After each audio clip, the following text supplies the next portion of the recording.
ಅವಕಾಶ ಇದೆ ಮತ್ತೆ ಕೆಲವಕ್ಕೂ ಆ್ಯಂಡ್ ಊರು ನಿಮ್ಮನ್ನು ನೆನ್ಪಿಡ್ತದೆ. ಯಾಕಂದ್ರೆ ನಾವೆಲ್ಲ ಹೊರಗಿನವರು ಇರ್ತೀವಿ ಬಟ್ ಪಂಚಾಯತ್ ಒಳಗೆ ಇಂಥ ವರ್ಷದಾಗ ಇಂಥ ಕೆಲಸ ಆಯ್ತು ಅಂತ ನೆನ್ಪಿಡ್ತದೆ. ನಾನು ನಿಮ್ಗೆ ಒಬ್ಬ ಪಂಚಾಯತ್ ಒಳಗೆ ಮಾತ್ರ 100% ಇದ್ರಾಗ ಪವರ್ ಇದೆ.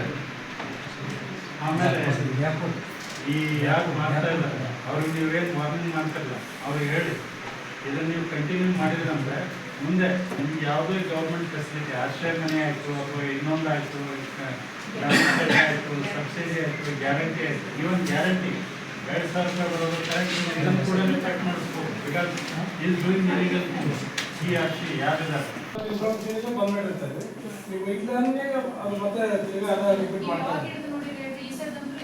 ಈಗಂತೂ ಬಂದಿದೆ ಈ ಮನೆ ಏನಿಲ್ಲ ಮನೆ ಮೇಡಮ್ ಅದು ಈಗ ಒಂದು 15 ದಿವಸದಿಂದ ಬಂದಿದ್ದಿಲ್ಲ, ಅವಾಗಿಂದ ಕಮ್ಮಿ ಆಗಿಬಿಡ್ತೀವಿ.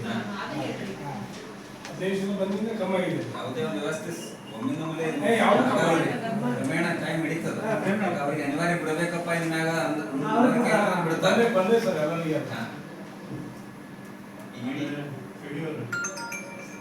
ಇದು ಅಲ್ಲದೆ ಊರಲ್ಲಿ ನಿಮ್ಮ ವ್ಯಾಪ್ತಿಯಲ್ಲಿ ಎಷ್ಟೆಷ್ಟು ವಿಲೇಜಲ್ಲಿ ನಿಮ್ಮ ಇನ್ಫಾರ್ಮೇಷನ್ ತೆಗೆದು ನಮಗೆ ನಮ್ಮ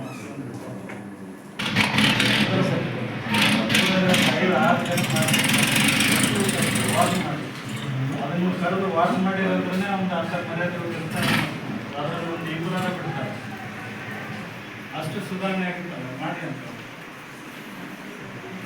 ಊರಿನ ಇಶ್ಯೂ ಅಂತ ಮತ್ತೆ ಇದ್ರಾಗೆಲ್ಲ ರಾಜಕೀಯ ತರಕೋಬೇಡ, ಇದರಲ್ಲಿ ರಾಜಕೀಯ ಎಲ್ಲರೂ ಅದನ್ನು ಮಾಡಿ ಬೇಕಾದ್ರೆ ಅದನ್ನು ನಿಮ್ಮ ಏನಿದು ಕರಾವ ಇರ್ತಾರೆ ಅದರಲ್ಲಿ ಹೇಳಿ ಬರ್ಕೊಡ್ರಿ ನಾವು ಕರೆದು ಬುದ್ಧಿ ಹೇಳಿದ್ವಿ ಅಂತ, ಅದನ್ನು ನಮ್ಮ ದಾಖಲೆ ಆಗುತ್ತೆ. ನೀವು ಮಾಡಿ ಮನಸ್ಸು ಮಾಡಬೇಕು ಅನ್ನೋದು ಒಂದೇ. ಇನ್ನೂ 3-4 ವಿಲೇಜ್ ಇದಾವೆ, ನಿಮ್ಮ ಕಡೆಯಿಂದ ಏನಾದರೂ ಹೇಳೋದಿದ್ರೆ ಹೇಳಿ. ಓಕೆ.